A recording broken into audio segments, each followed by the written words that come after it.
Welcome to Catalyst for Healing. I am here today with a special guest, Sandy Zeldes, and she helps high achieving women heal the emotional roots of weight gain, stress eating, and burnout.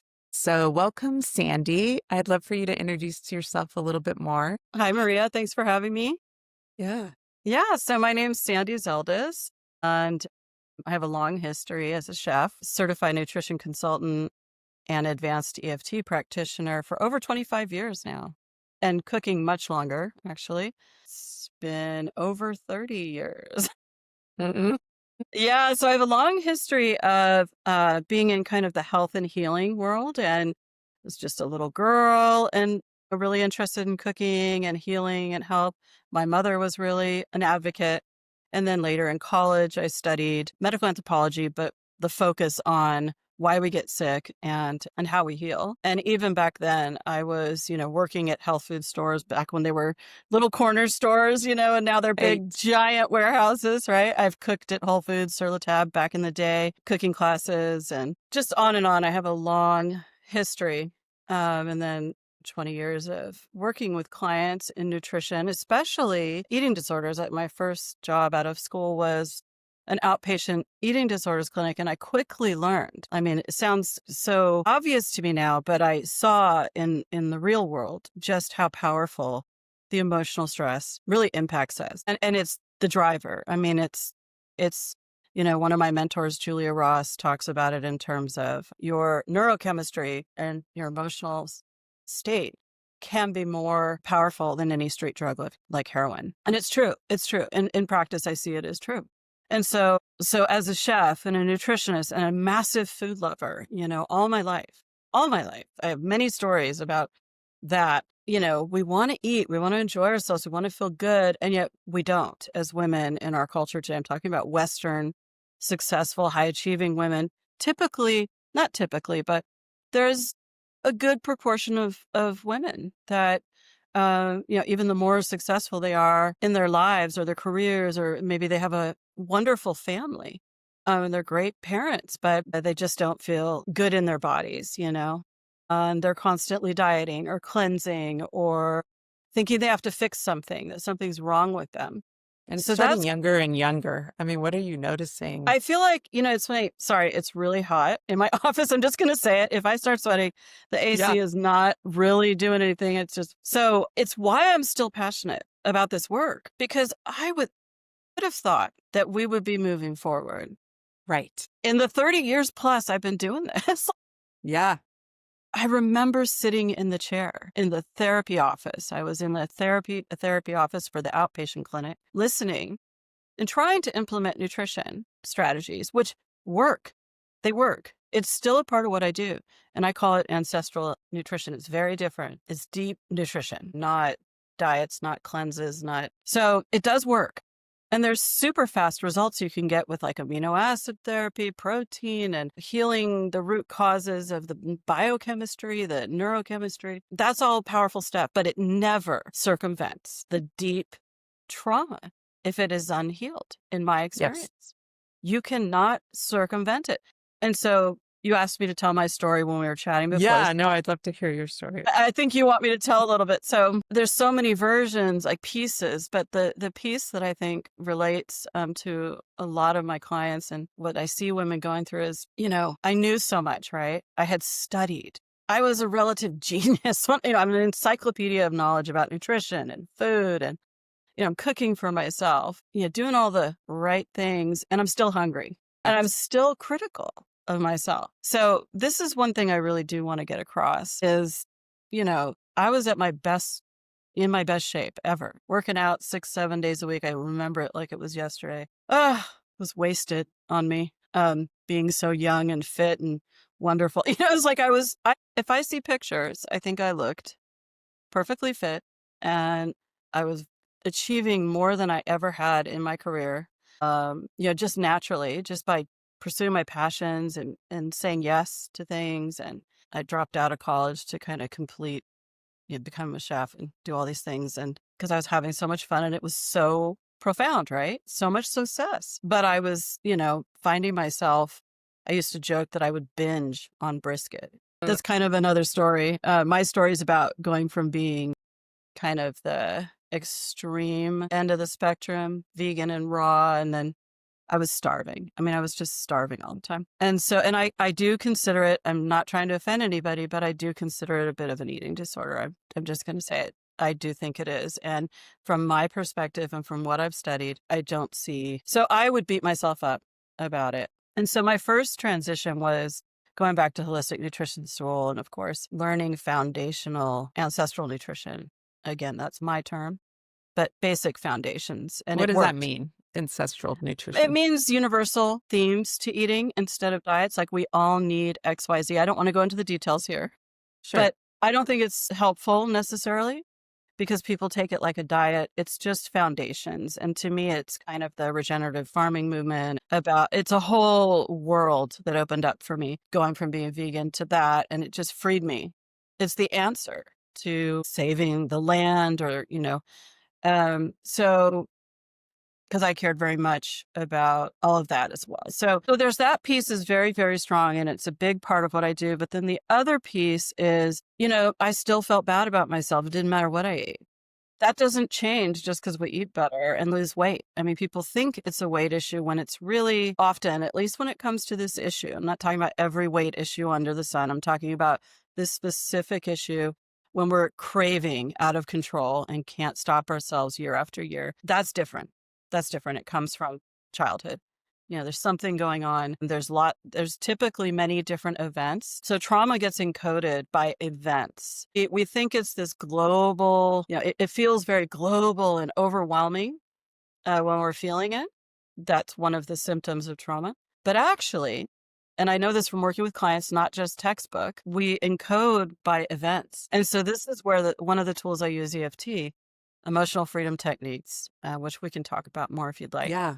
Helps to uproot with the right person. This is a practitioner. People need to work with a trauma informed practitioner who's advanced. I don't recommend going it alone when it comes to trauma.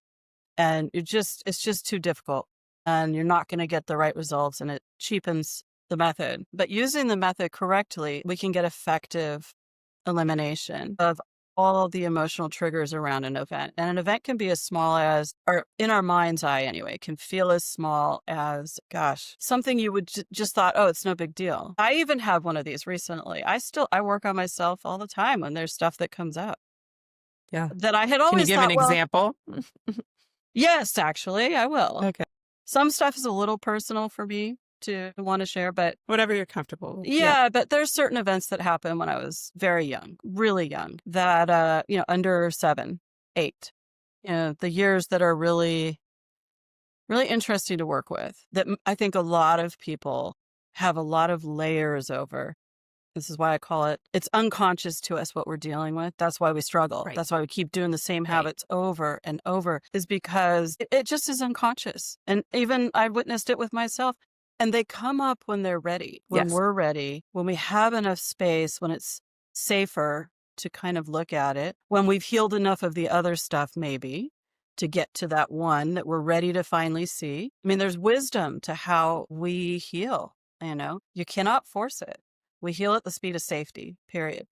And so this one, for I always whatever say with reason, clients too, it's like, we work with whatever is getting activated in the present because it leads us to those past parts that's that need to right. get healed. That's right. And so this is why the problem with food and your body that shows up as you think you need to lose XYZ amount of weight, which I want to say that I'm not the food police or the weight, people can be a lot of different weights and be happy and healthy even. I've seen it.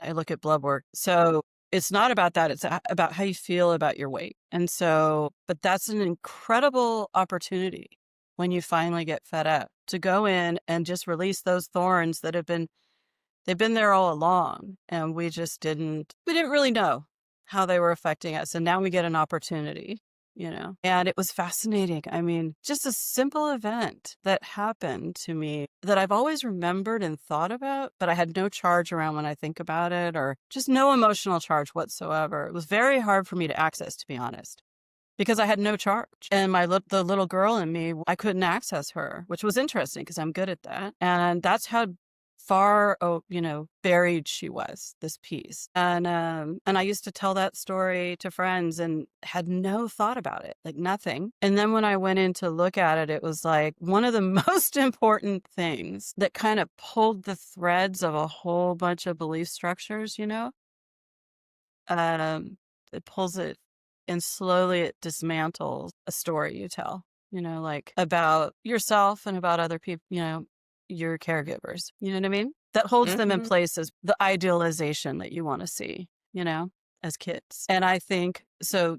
Can we talk about what we were talking about before, people pleasing and wanting to, well, perfectionism, but wanting so much to make others feel okay, not being able to say no, but not knowing we're doing it. It's kind of unconscious behavior for a lot of us, right? As women, where we want to put everybody else first or take care of other people's needs, which is great. When you have kids, you really do have to put their needs before your own. And there's a balance here that I'm talking about. But with our our primary relationships and how we view work, I think it shows up a lot in romantic relationships for people, and then family relationships, is what I look at the most, I think.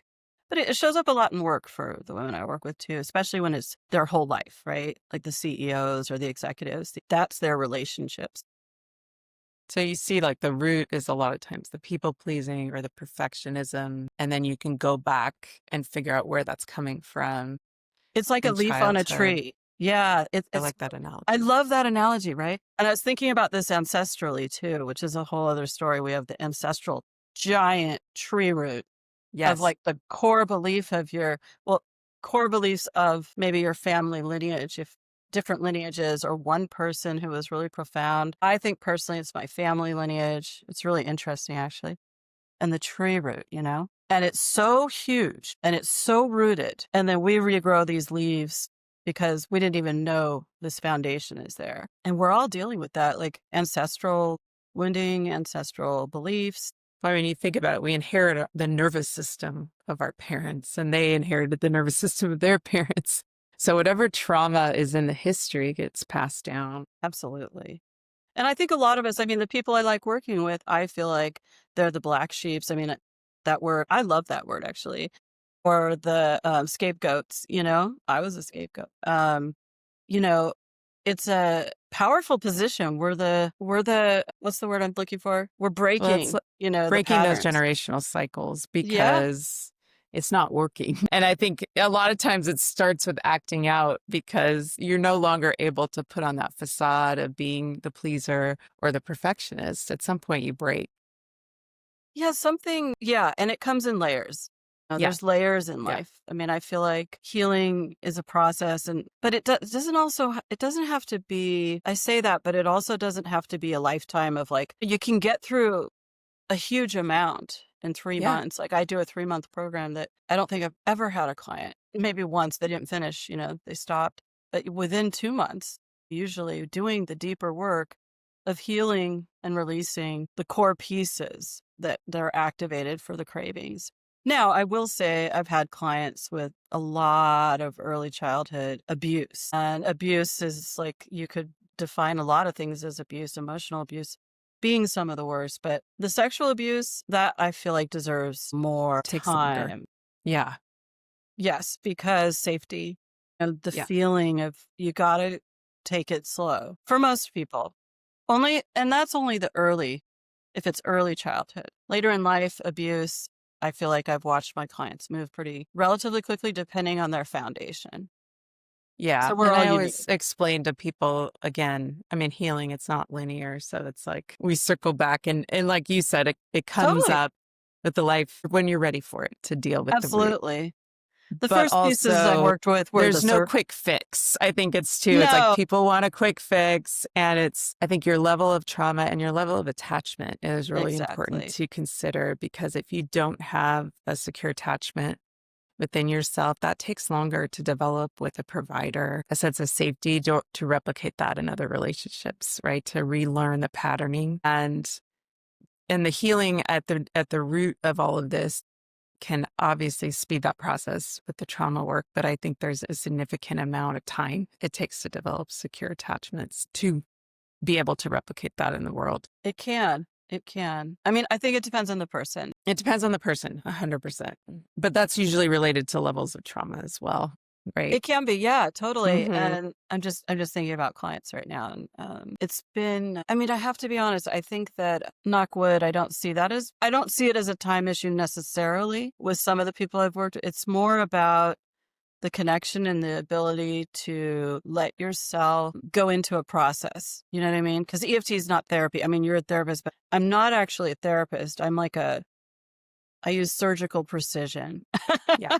Yeah. to help people pull out thorns, that are wounding their ability to see themselves differently. The word confidence comes to mind, and it just is it's just a natural byproduct of when we heal, from within, um, and shift beliefs and heal nutritionally. Yeah, it Yeah. is nutritional healing. I mean, my clients eat more, not less, Mhm. and they're satisfied and they're nourished and their brain chemistry is healing. And I have a lot of expertise around that. So I know what to do quickly to help them get a little more safety, feel a little more like ready.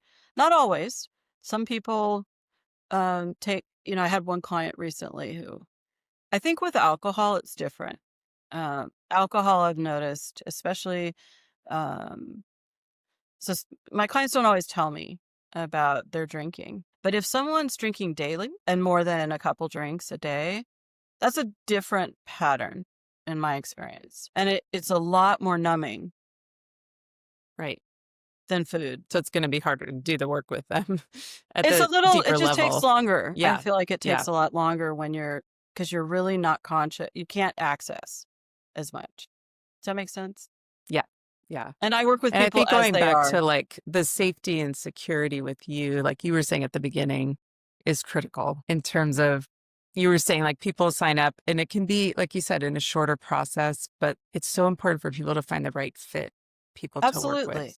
Absolutely. And I may not be, there's a lot of people out there. And Yeah. um, I just have a certain, person that finds me Mhm. and wants to work with me. And it changes over time.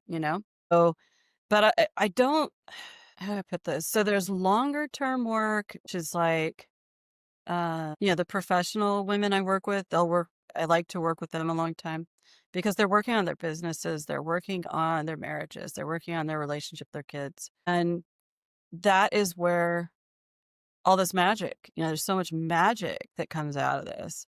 And, they're making their lives resonate with who they really, their highest self, their highest version of their lives, as opposed to kind of a limited pattern, that we don't even know we're doing. None of us. I always say I don't really like goal setting because we're limiting, right? So we Mhm. always want to come at it. At least the work I do has taught me that there's magic in doing the healing that has multiplied my clients' businesses more than anything they've ever done. They all think I'm their secret business coach, and every single client. One of them was a creative and the face of a brand, national brand. But she was an employee, but she was paid by the she wasn't independent. So she saw herself a certain way and she was struggling so much with food and anxiety and perfectionism. And when we did the work of clearing what was underneath that perfectionism, right? Her childhood patterns, her beliefs, she stopped binging on ice cream, stopped feeling anxious, felt more at home in her body, stopped kind of stressing about the work she was doing. She used to spend like weeks at a time up all night agonizing over producing in her work. That all changed. But what's better about it, what's really exciting is she had an idea that she never presented to anyone before. And she told me about it and she said, "What do you think?" And I said, "I think you should email that to I don't know what his title was, whoever he was that she ran her projects by, her manager, her boss." And she said, "Really? You think I could do that in an email?" And I said, "Why not? Let's do it." I mean, I basically just encouraged her after she already had the idea. And she said, okay. And so she sent an email on a Friday night. And our next session, a couple days later on Monday, she says, "You're not going to believe what just happened." I said, "I'm going to believe it." I'm going to believe it. Tell me. And she said she's getting to spend a summer in Italy. And yes, she can bring her husband, all paid, to just go create on her own timeline. She doesn't do hours. It's project based and just go explore. And she's like, so I'm going on vacation with my husband and I'm going to create this new look. And I'm like, that's how it's supposed to be. But you Yeah. see, she couldn't have thought of that until she Yeah. had cleared the noise. And I call it noise, the noise from the past, the icky stuff, the stuff we think is like nothing or, oh, it'll go away one day or we'll heal it. No, it's the stuff blocking us from having these incredible transformations that make us happy. So, that give us more without working harder, you know. I don't think we're supposed to kill ourselves for work. I don't think it's supposed to be hard. I think we're supposed to be, and she's so much more creative in that mode. And I hope it transforms her work because it had to do with girls. So anyway, I'm not going to say who, but I think it will transform how she creates the images. So And one of so, the modalities that you use a lot is called EFT. And I yes. would love for you to explain what that is and do a brief demonstration. And then we were going to also link a video where you demonstrate it. And Yeah. so, yeah, why don't you go ahead and share a little bit more about that? So, just for those who don't know what EFT is, never heard of it, emotional freedom techniques, tapping, that's what you'll hear it called. It's a technique that utilizes meridian points on the body, just traditional meridian points that have been mapped by Eastern cultures for thousands of years. Same points. And we just use specific ones. Of course, you can see a lot of different ways to do this, but the main tapping method relies on meridian endpoints so that we're utilizing the whole energetic system through the meridian, the endpoints. Okay. So that's why we do it. The points we use, and it's like an emotional version of acupuncture. So you don't have to believe in it. You don't have to believe me. It just works. It's been working for, over 30 years. And there's a whole bunch of history to it that, I don't know that you want me to go into, but it utilizes the meridian points and very effectively, I might add, helps us release stress, fears, worries, doubts. Just if you want to just do surface level, what you're dealing with right now, it helps to lower cortisol. Of course, there's studies, lower blood pressure, but it's really effective with trauma and childhood, the stuff that's hard to access for us. And it helps us to break through the unconscious layers. So like the example I gave of myself, I think I was 6, 7. It's not like I have any awareness of what I felt, right? I didn't have any connection to that, but when I tapped, I could access it. So it helps to pull back layers of an onion is how I describe it. Whether you don't have to understand it, you don't have to know, experienced practitioner can help you, knows the road that we're doing and knows how to help with accessing and releasing effectively without a lot of pain. It's not a painful process. It's not talking about the traumas or we talk about a little bit, but it's literally a release technique. Does that make sense? How long does it normally take? Like if you were to do the demonstration video, is it? Well, that would take, we would never do a complex trauma.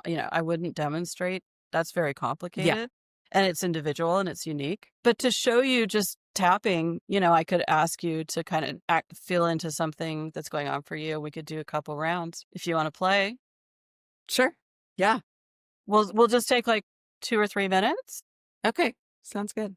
And we'll just to show people what the points are and how it looks. And we repeat the words. So I'll have you repeat back to me Okay. some statements. Demonstrations are always a little different because what you really want to do is just experience it and just see how it feels. And so this will be a little, Because I've never had a practitioner. I've used it, the technique, just learning videos on YouTube. yeah, So yeah. anyway, I like the idea, like you're saying, if someone is more trained, they're going to be able to get more specific with the trauma. Yeah, and the biggest thing I like to do is get people out of their heads and into Yeah, their bodies, okay? Because we're talking a lot. This is very left brain. I'm super in my left brain right now. And so can we start? yeah, I'll sure. just do a guided. So I think the fastest way, and studies show this, for us to get out of our heads and into our hearts and into our right brain is put your feet on the ground. And if someone's driving and listening to this, they're not going to do this right now. Yeah. But when they get Be safe. yeah, you can't really do much. But, and we'll put our hand at our heart, whichever hand feels right to you. I don't know why my left hand over my heart always feels right. And then the audience can close their eyes and just do some slow breaths. And I always breathe in through my nose and hold it as many counts as I can. And then you breathe out through your mouth as many counts as you can. So use the same count in, hold, and out. All right. And then we're going to take our right hand. And this is just heart tapping. I've been doing this a long time. I think it's faster to show an experiential by just getting people as quickly as we can into kind of a space. So we'll keep our hand at our heart. Here, you see what I'm doing. And then we're going to take our other hand, whichever hand. So mine's my right hand. And I'm going to show you the points first and then and tell you them. And then I'm going to ask you questions and you can kind of, and we can I'm right-handed. Yeah. Yeah. And again, this is just to get an experiential. It's not to it's just some tapping. So you can see what it feels like to kind of get into a more relaxed mode and maybe release some top of mind stress. Okay. So, and keep it to small stressors, not the big ones. Although everything sometimes ties into something bigger, but we'll try to keep it with something that isn't as big. And so we just take a couple fingertips and we tap on the top of the head. This is the governing meridian. And I love the governing meridian. It's a release. It's a lot of release that happens. Big sigh breath. And we'll go to the inner eye. So that's at your eyebrow, either one. Outer eye, under the eye is at the bone here, upper lip. Now, people forget that breathing we all forget. I forget. The breath is actually a release technique. It will release your stress every time, no exception. So just remember to breathe, even if it seems trivial. And then the collarbone point. So here's your collarbones. And you come down and there's like a fleshy place. Now I'll do this one in public. I just rub the collarbone. It's a big release technique, or you can tap it. But just to give you that, this is such a good release. And if it feels tender, that's great. That means there's a lot to release there. I'm not going to show you. The under the arm point is a little hard to show, but it's at your bra line. We look like monkeys doing this one. There's a liver point that I don't do in videos because it's under your breast. And so we don't have to do that We won't one. demonstrate that But one. if you're angry, you want to find the liver point and really stay there and massage it. It's great. Okay. Yeah, actually, it's a great one and it's not to be skipped. So we'll do the heart breathing and then we're going to tap specifically for something someone's feeling. 1 more minute. Is that okay? So I'll invite you and the audience to think about whatever's top of mind that just feels, aggravating today, maybe, or fearful or agitating. We'll try to keep it an easier thing. Okay. We're not going to release every trauma today. Yeah. That takes us a little bit of a different process. Okay, we'll just go to the top of the head, and I want you to think about that and be as specific as you can and give it a number, 10 being the most aggravating. So what number is it? Oh, good. Okay, so think about it. And you have something specific? Yes. Awesome. That's key too. Okay, so just think about it. So aggravating. And what's the emotions that you feel about it? Fear. Fear. Yeah, I'm scared. If you feel comfortable, I'm scared because... It's a little more personal. No, you don't have to Normally share. I share openly, No, but don't share. yeah, But not so with I'm this going one. to use the prompt. I'm scared because, and you just do it in your head. Yeah. And everyone can follow along. We all have fears that, what we're afraid of. And I'm scared of that because it doesn't feel safe. And we'll go to the collarbones and just stay there. So now I want you to go to your wrist points and just grab a wrist like this. So and we're just going to take a deep breath and say in your mind, I feel afraid because, in your head, of whatever it was. And does it feel exactly the same? Any different? What number? 5 or 6. See, just one round. We Yeah. didn't even get specific. I didn't even do more. But and you were willing to look at it, so that's good. And we did a lot of breathing, and we had you slow your head. Okay. Yeah. Because then we have to tap out all the head stuff. So use your heart. Breathing is the fastest technique we can do, all of us. And when we're scared, and it just automatically puts you in parasympathetic or right brain. And the longer you do it. And the way you did it worked well for me because the ones online are always, you have to say, even though I still deeply love and support myself, but there's something about like repeating that over and over that doesn't feel authentic to me. And this is a shortcut. This was shortcutting. I wanted to give you a profound experience quickly, like just something simple. But It's somehow not. the silence helped me just tune into the body more. Yeah, yeah, yeah. And I'm going to tell you something really funny. I prefer working on the phone because my clients go deeper. Yeah. Having to stare at a video, everybody wants to kind of, take their space. So some of my clients, I do video, some it's just phone because you really go deep on the phone.